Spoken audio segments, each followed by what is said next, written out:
మాట్లాడుతున్నాడు. పేరు రామచంద్ర అన్న.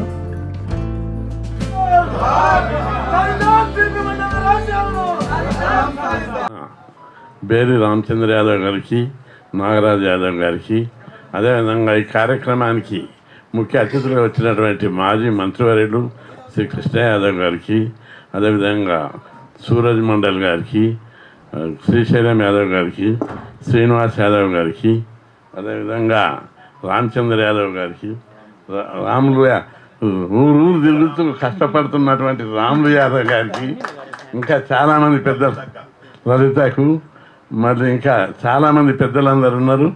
రోజు కులం గురించి, బీసీల గురించి పోరాడుతున్నటువంటి మీ అందరికీ పేరు పేరున నమస్కారాలు. ముఖ్యంగా అందరూ ఎంత చక్కగా మాట్లాడారు, సబ్జెక్టుగా విశ్లేషణ ఇవన్నిటితోటి పద్ధతి ప్రకారం మాట్లాడినందుకు చాలా మోటివేటివ్గా, ఇన్స్పైరింగ్ ఉంది. అందరినీ నేను అభినందిస్తున్నాను. ఇదే సందర్భంగా మనం అందరం మన రాష్ట్రంలో బీసీ ఉద్యమం ఇంకా ఎజెండాతో వస్తుంది.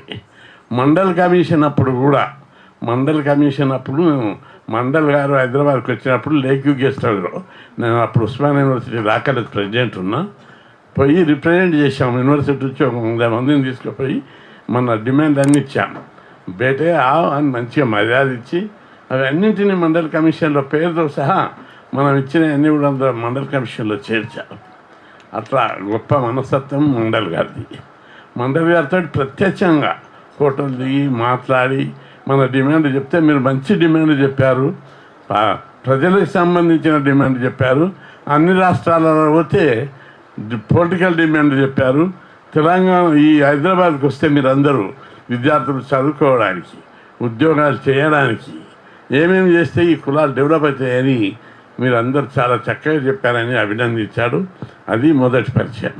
ఇక రెండవది, మండల్ కమిషను అమలు చేసినప్పుడు రాష్ట్రంలో చాలా పెద్ద ఉద్యమం వచ్చింది. అగ్రకులాలు దీన్ని వ్యతిరేకించుకుంటూ దేశం అంతటా రోడ్ల మీదకి వచ్చారు.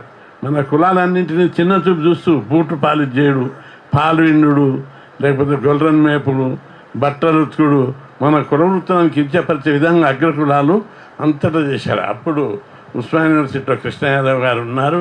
మేమందరం రిజర్వేషన్ల మొదట సమసంగ్రామ పరిస్థితి ఏమో 86లో 90 లోపల రిజర్వేషన్ల పరిరక్షణ సమితిని ఏర్పాటు చేసి అన్ని సంఘాలన్నీ మనకు మద్దతు ఇచ్చారు. అప్పుడు నేను చైర్మన్గా, కృష్ణ యాదవ్ వీళ్ళందరూ మద్దతు ఇచ్చి చైర్మన్ చేశారు. అప్పుడు క్యాంపస్లో రిజర్వేషన్ వ్యతిరేకులు ఎవ్వరు వస్తే వాళ్ళని తరిమి కొడితే వాళ్ళు అందరూ పోయి రెడ్డి హాస్టల్లో, వైశ్య హాస్టల్లో, వివి హాస్టల్లో ఉన్నారు. అంత బలమైన మండల్ ఉద్యమాన్ని మనం చేశారు. నార్త్ ఇండియాలో మండల్ వ్యతిరేక ఉద్యమం నడిచింది, కానీ మన తెలుగు రాష్ట్రాల్లో ప్రో మండల్ ఉద్యమం బలంగా నడిచింది. 2 సార్లు రాష్ట్ర బంద్ జరిపితే ఒక్క బస్సు నడవలేదు, ఒక్క షాప్ జరగలేదు, రోడ్డు మీద ఒక్కరు కూడా నడవనటువంటి విధంగా బంద్ జరిపి బీసీ మండల్ ఉద్యమాన్ని చాలా సమర్థవంతంగా చేస్తే దాని సెగ ఢిల్లీ సుప్రీంకోర్టు దాకా వెళ్ళిపోయింది. అది ఈ ఉద్యమాన్ని వాళ్ళు వాదన లోపల వినిపించారు. తెలుగు రాష్ట్రాల్లో 2 రాష్ట్ర బంధులు జరిపారు. ప్రజల లోపల తీవ్ర అసంతృప్తి ఉందని చెప్పి చాలా పెద్ద ఎత్తున సుప్రీంకోర్టు చర్చ కూడా జరిగింది. అంత బలమైన ఉద్యమాన్ని మనం తెలుగు రాష్ట్రాల్లో జరిపాం. మండల్ ఉద్యమం లోపలకి అప్పుడు మన వాళ్ళందరూ చాలామంది పుట్టినోళ్ళే ఉన్నారు ఇక్కడ. అంత పెద్ద ఎత్తున జరిగిన ఉద్యమం లోపల 100 మందిని జైళ్ళలో వేశారు. వాళ్ళందరికీ బెయిల్ తెప్పించి అప్పుడు స్టూడెంట్ ఆర్గనైజేషన్ చాలా బలంగా ఉండేటివి. ఇప్పుడు జర వీక్ అయిపోయినాయి. ఏబీవీపీ కానీ, radicals, PDS, SFI, ASF, BC విద్యార్థి సంఘం అందరం కలిసి జాయింట్ యాక్షన్ కమిటీ వేసి బలమైన ఉద్యమాన్ని, ఒక్క బస్సు నడవలేదు. జడ్జీలు కూడా వాళ్ళ ఇంటికాడ సెక్యూరిటీ ఎక్కువ పెట్టుకున్నారు. సమసంగ్రామ పరిషత్ అప్పుడు జడ్జీల ఇంటి మీద కూడా దాడి చేసినాం. కృష్ణయాదవ్ గారు కూడా ఉన్నారు. అప్పుడు జడ్జీల ఇంటికాడ పోలీసులను పెట్టుకుంటున్నారు. అట్లాంటి ఉద్యమాన్ని చేసినాం. కాబట్టి ఆ అంచెలుగా ఉద్యమాన్ని ముందుకు తీసుకొచ్చారు. శ్రీనివాస్ ఇప్పుడు కూడా మన ఉద్యమానికి, ఇప్పుడు ఫీజుల గురించి, స్కాలర్షిప్ల గురించి, గురుకుల పాఠశాలలు పెట్టే ఉద్యమానికి మన శ్రీనివాస్ యాదవ్ పిల్లల్ని ఇచ్చి పంపిస్తుంటారు. క్రిస్టియన్ ఉద్యమం చేస్తుండే, ఆయన కోసం చేస్తుండ, మన జాతి కోసం చేస్తుండే. పిల్లలందరూ కాలేజీలు అందరినీ మొత్తం ఇచ్చి పంపుతారు. మనోళ్ళు కూడా బీసీ ఉద్యమాన్ని ఇది ఒక్కరిది కాదు, ఇది మన అందరిది. మన ఉద్యమం ఒక ఎజెండా ఉంది. మొట్టమొదట చదువు, రెండవది ఉద్యోగం, మూడవది ఉపాధి. ఈ విధంగా ఎజెండాతోటి మన ఉద్యమాన్ని తీసుకుంటూ వస్తున్నాం. దీన్ని అంచెలంచెలుగా దేశంలో ఎక్కడ లేని విధంగా మన 2 తెలుగు రాష్ట్రాల్లో 6,000 హాస్టళ్ళు ఉన్నాయి. ఫ్రీగా చదువుతున్న 6 లక్షల మంది, 3వ తరగతి నుంచి పీజీ దాకా.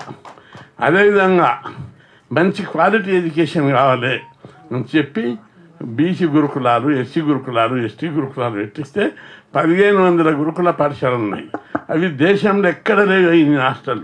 ఎందుకు చెప్తున్నా మీరందరూ మన పిల్లలను హాస్టళ్ళల్లో గురుకులాల్లో చేయాలని.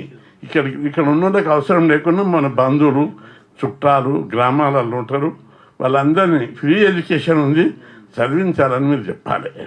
చదువు ద్వారా మాత్రమే మన కులాలు డెవలప్ అవుతాయి. బీసీ కులాలు కానీ, యాదవులు కానీ చదువుతుంటేనే మన కులాల గౌరవము, గుర్తింపు, అభివృద్ధి జరుగుతుంది. కాబట్టి ఇక్కడ ఉన్న వాళ్ళందరూ చదివేపటికైనా ఈరోజు గుర్తింపు, గౌరవం ఉంది. చదువు లేని వాళ్ళందరూ ఊళ్ళలో గొడ్లు మేపుకుంటా, వ్యవసాయం చేసుకుంటా, లేబర్ పని చేసుకుంటుంటున్నారు. కాబట్టి ప్రతి ఒక్కరు కులాన్ని చదివించేటట్టుగా మీరందరూ విస్తృతమైన ప్రచారం చేయాలి. చదువుకోవడానికి ఫ్రీ ఎడ్యుకేషన్, హాస్టళ్ళు ఉన్నాయి, గురుకులాలు ఉన్నాయి, ఫీజు మాఫీ, పైగా స్కాలర్షిప్లు, ఇవన్నీ మనం పెట్టించుకున్నాం. దేశంలో ఎక్కడ కూడా లేవు ఈ స్కీములు, మనతో పెట్టించుకున్నాం. ఇవి అయినాక లోకల్ వారి రిజర్వేషన్లు మొట్టమొదట మనమే పెట్టించుకున్నాం. ఆ తర్వాత ఇప్పుడు ఇంకా పెంచడానికి కొట్లాడుతున్నాం.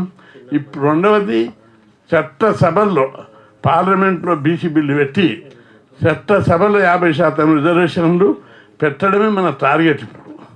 కాబట్టి ఈ ఉద్యమాన్ని మరింత ఉధృతం చేయడానికి ప్రతి ఒక్కరు ప్రయత్నం చేయాలి. అడ్వకేట్లు వచ్చారు, అందరు వివిధ సంఘాల నాయకులు వచ్చారు. మనం ఈ ఉద్యమాన్ని పీస్ స్టేజ్కి తీసుకొచ్చాం. తెలుగు రాష్ట్రాల లోపల రామచంద్ర యాదవ్ బాగా గుర్తుపెట్టుకున్నాడు. ప్రతి ఇంట బీసీ అనే బీసీ వాదం పెరిగిపోయింది. ఈరోజు బీసీలు మాకు స్కాలర్షిప్లు కావాలి, గోళ్ళు కావాలి, బర్రెలు కావాలి, మేకలు కావాలని అడుగుతున్నారు. మాకు ఎమ్మెల్యే సీట్లు కావాలి, అధికారం కావాలని అడుగుతున్నారు. కాబట్టి ఒకనాడు ఆకలి కోసం పోరాడిన మన పోరాటం ఈరోజు ఆత్మగౌరవం కోసం, రాజ్యాధికారం కోసం పోరాడుతున్నాం. కాబట్టి రాజ్యాధికారంలో ఏ కులాలు అయితే ఉంటాయో ఆ కులాలకే గౌరవము, అన్ని రకాల అభివృద్ధి జరుగుతుంది. కాబట్టి రాజ్యాధికారాన్ని వాళ్ళు ఇవ్వరు. మన ఓట్లు మనం వేసుకునేటట్టుగా ఉద్యమాలను బలోపేతం చేయవలసిన అవసరం ఉంది. రాజకీయ చైతన్యం, సామాజిక స్పృహ మన కులాల్లో కలిగించవలసిన అవసరం ఉంది. మన రాములు యాదవ్ కానీ, రామచంద్ర యాదవ్ కానీ, పల్లె నేను నిన్న మొన్న కరీంనగర్ రామగుణం పోతే అందరు అడుగుతున్నారు, రాములు యాదవ్ వచ్చిండు మొన్న అన్న బాగా మీటింగ్ పెట్టాడంటే నాకు అప్పుడు అనిపించింది, ఎక్కడ తిరుగుతున్నాడు? హైదరాబాద్కి పోతే రాములు యాదవ్ అంటున్నారు, రామగుండం పోతే అదే అంటున్నారు, ఇక్కడ మహబూబాద్ పోతే రాములు యాదవ్ అంటున్నాడు, బాగా తిరుగుతున్నాడు. ఆయనను మనం ఇంకా ఎంకరేజ్ చేద్దాం, ఇంకా ఉద్యమాన్ని బలోపేతం చేద్దాం. అవును. కాబట్టి ఏ మీటింగ్ పోయినా మనం ఆ విధంగా మన వాళ్ళని తయారు చేయాలి. ఒకసారి మొన్ననే రాములు యాదవ్కి చెప్పిన, శ్రీనివాస్ యాదవ్ గారికి, శ్రీశైలం యాదవ్, మన ఏమీలందరూ ఇక్కడే ఉన్నారు. సెలెక్టెడ్ పర్సన్స్ను తీసుకొని ఒకరోజే, 2 రోజులు అంటే కూడా బోర్ వస్తుంది. ఒక్కరోజు పొద్దున ఉదయం 10 గంటల నుంచి సాయంత్రం 6 గంటల దాకా లీడర్షిప్ ట్రైనింగ్ ఇస్తాం వాళ్ళకి. మన వాళ్ళు అన్నీ బాగుంటాయి, ఎట్లుంటారంటే అన్నీ బాగుంటాయి, నమస్తే పెడుతుంటారు. ఒకసారి నేను కర్నూలుకున్నాను, కలెక్టర్ మనోడు ఉంటే అన్న భోజనంకి లాంటి పోతే కలెక్టర్ ఇంకా ఆనే ఉన్నాడు. పోతే బయట మండలు సర్పంచులు, ఎంపీటీసీలు, ఎంపీపీలు, జెడ్పీటీసీలు బయట ఇలా ఉంటారు. బట్టలు మంచిగా లేవు, ముఖానికి ఇంత పౌడర్ లేదు, అది ఇలా ఉంటారు. అప్పుడే నేను చెప్పిన మీటింగ్లో, మన కులాలు వేషం మార్చాలి, భాష మార్చాలి. నేను లీడర్ అయినంటే నేను మా అన్న ఊళ్ళో వ్యవసాయం చేస్తాడు, నేను ఇక్కడ అందరు చీఫ్ మినిస్టర్ అని ప్రధానమంత్రులు కూడా బెదిరిస్తుంటే ఒట్టిన బెదిరిస్తారా? తెల్లబట్టలు వేసి ముఖానికి పౌడర్ కొట్టి బొట్టు పెట్టి ఉన్నారా వాడు సీఎం గారు అంట. అట్లా మన కులాలకు ట్రైనింగ్ ఇవ్వాలి. వాళ్ళకి నాయకత్వ లక్షణాలు నేర్పాలి. నాయకత్వ లక్షణాలు నేర్పితేనే వేషం మారాలి, భాష మారాలి, నాయకత్వం మారాలి, నడక మార్చాలి. వీటిని మన కులాలకు మనం నేర్పాలి. బాంచన్ ద్వారా అనే విధంగా ఉంటే కులాల నాయకత్వం రాదు. కాబట్టి ట్రైనింగ్ క్యాంప్ పెట్టాలని చెప్పి మనలో శ్రీనివాస్ యాదవ్ ఏదైతే అన్నాడో తప్పనిసరి ట్రైనింగ్ ఇస్తా, లీడర్షిప్ టెక్నిక్స్ కూడా చెప్తా. కాబట్టి మనం ఈ కార్యక్రమాన్ని అందరు పెద్దలు కూర్చొని వేగవంతం చేయవలసిన అవసరం ఉంది. చాలా కులాలు పెడుతున్నాయి, వాళ్ళందరినీ నేను అభినందిస్తున్నాను. సెలెక్టెడ్ పర్సన్స్, క్లీన్ పర్సన్స్ ప్రతి మండల్ నియోజకవర్గం లెవెల్లో 10 మందిని 5 మందిని తెచ్చి ట్రైనింగ్ ఇచ్చినట్లయితే అది తర్వాత జిల్లాలో ట్రైనింగ్ ఇవ్వచ్చు మనం. కాబట్టి బలమైనటువంటి బీసీ ఉద్యమం, కుల ఉద్యమం బలపడుతుంది.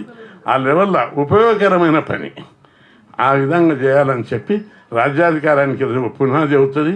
ఆ దిశగా పెద్దలు అందరూ ఆలోచించి ఈ నిస్వార్థమైనటువంటి పోరాటానికి ఇంకా మనం ఈ ఉద్యమాన్ని బలోపేతం తీసుకుపోవాలని చెప్పి కోరుకుంటూ, ఎక్కువ సమయం లేదు, మళ్ళా ట్రైనింగ్ క్లాస్లో అన్ని విషయాలు చెప్తా.